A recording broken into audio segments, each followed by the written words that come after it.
Hey everybody, Aaron Cowan, Sage Dynamics. In this video, we're taking a look at the Gemtech Tracker multi-cal lightweight can.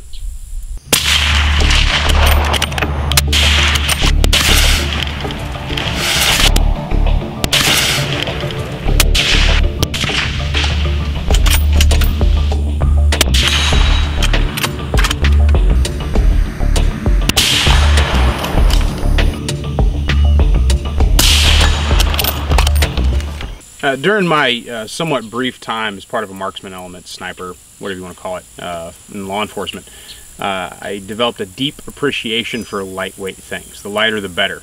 Even setting up in urban situations, what your gear weighs can be a consideration based on the environment that you have to work with. You may not get to, in fact most times you don't get to choose where your hide is going to be, or where you're going to set up, or where your shot might have to be made from, or where you're going to collect your intelligence from, just getting recon on glass. So anything lightweight that's durable is appreciated. Now, the second thing is direct thread cans. I like direct thread cans because you put them on and you leave them on, they become one with the gun, essentially, unless you got to take it off for some particular maintenance reason. Depending on your technique for cleaning a weapon, you can clean the rifling in a barrel without having to remove the can. Some people say you shouldn't do that, some people say you should, some people don't care. I'm one of the people who just, I've never seen a detrimental aspect of that, of cleaning the gun with the can on it. So I like direct thread because there's no point of aim, point of impact shift. What really appealed to me mainly about the Gemtech Tracker can is the fact that it's super light. In fact, it's 11.2 ounces. Think about that for a second. Think about all the things in your life, even those firearms related, that weigh more than that. Now, getting right into the specs of the can, you can see them on your screen there. It is a multi-cal can, which means you can shoot multiple calibers through it, hence the term.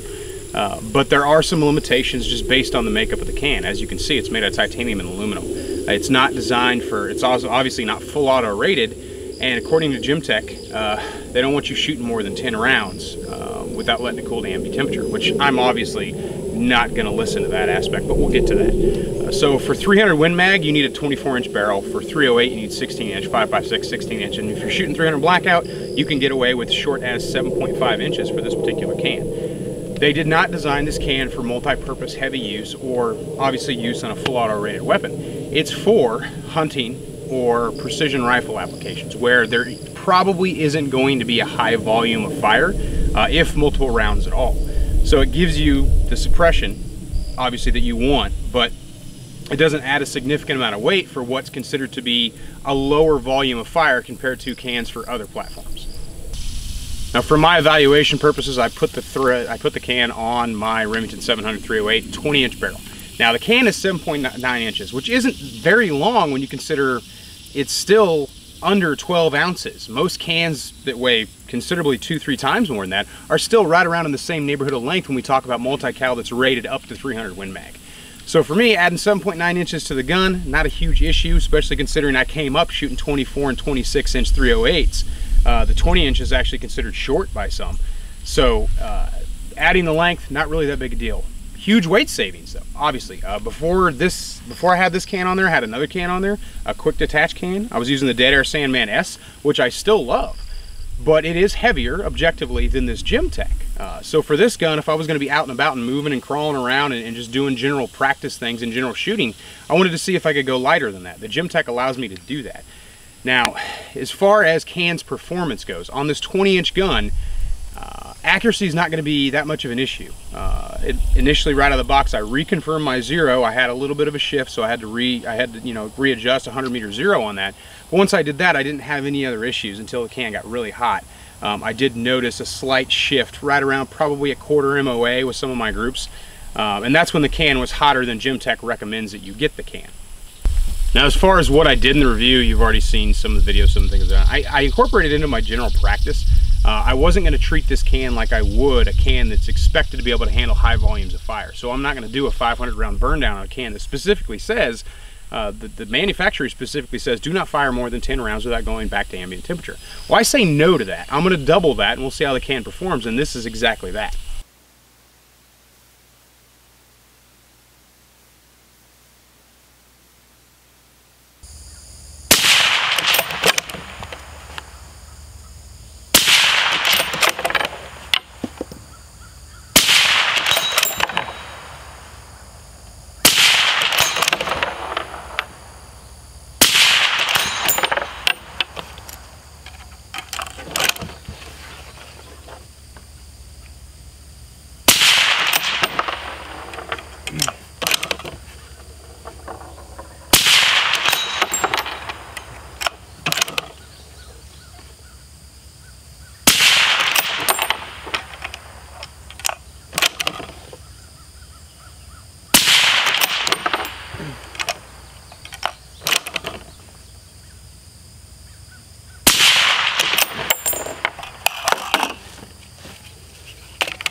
Obviously, Gemtech probably played it a little conservative, saying, hey, you know, no more than 10 rounds before it cools back to ambient temperature. I did 20, which is double that.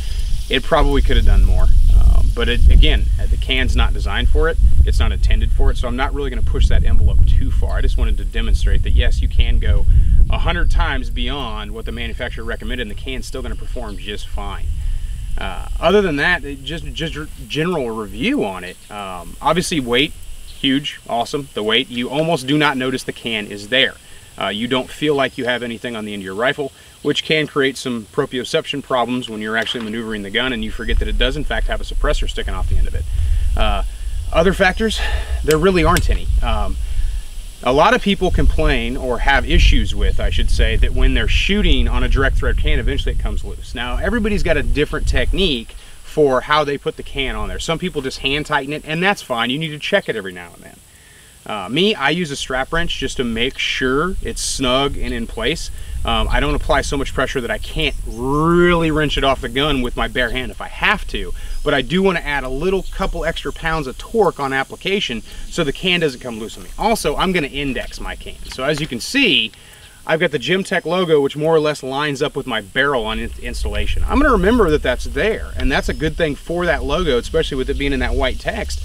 Anywhere that happens to be, end up on the gun, wherever it happens to go, based on your thread length and things like that. Now I have an indexing point. So if I see that move, I know, hey, my can's come loose without even having to physically check it. Obviously, let the can cool to an ambient temperature before you go fiddling with things. Even if you see the can come loose, don't get excited and burn yourself. I say that because I've seen people do it. So for direct thread's advantages are, if I take this can off and put this can back on, my zero should remain the same.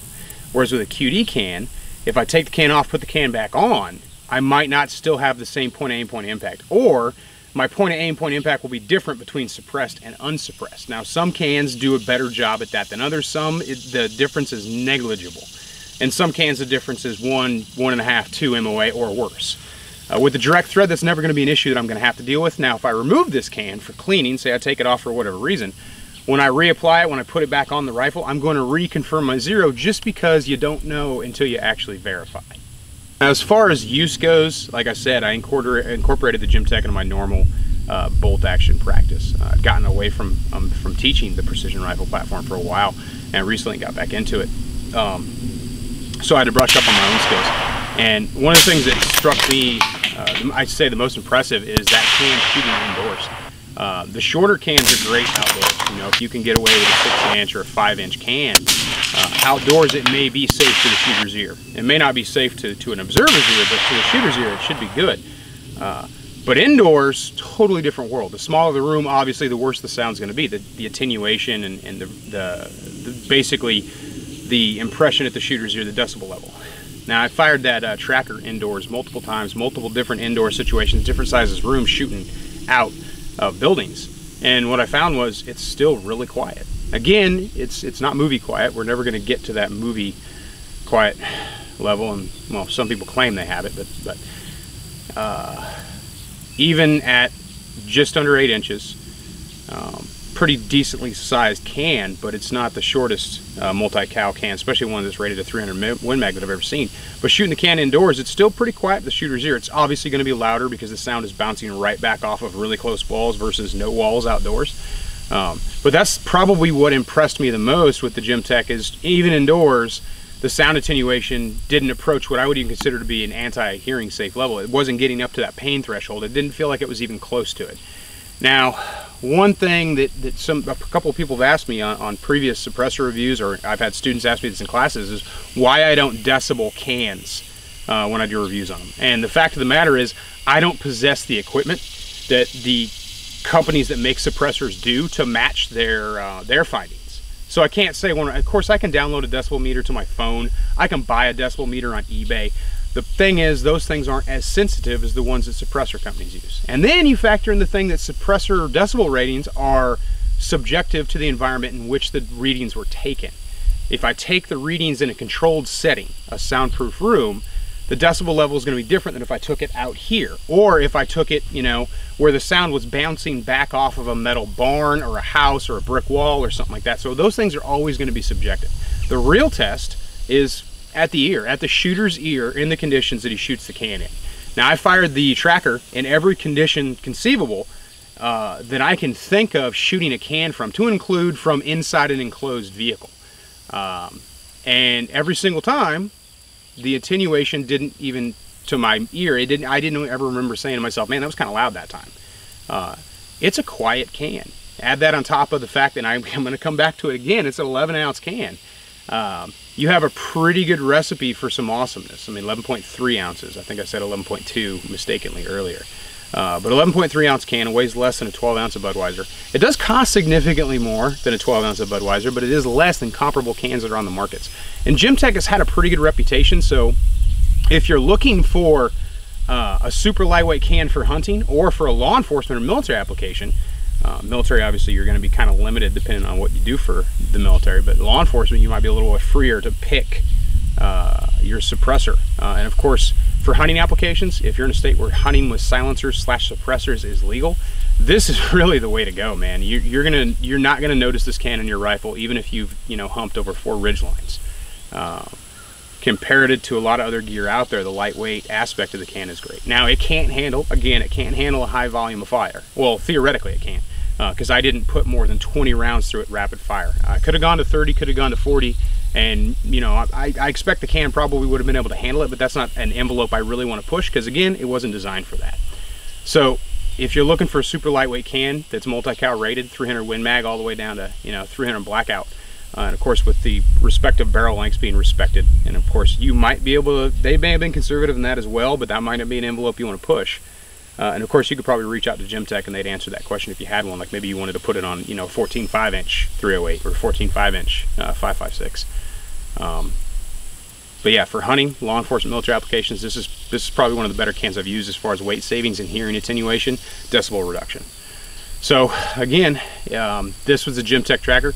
If you're in the market for a super lightweight can, this is definitely a good choice. It's definitely something you should look at, and the price point's not bad at all. I'm Aaron Cowan with Sage Dynamics. Train accordingly.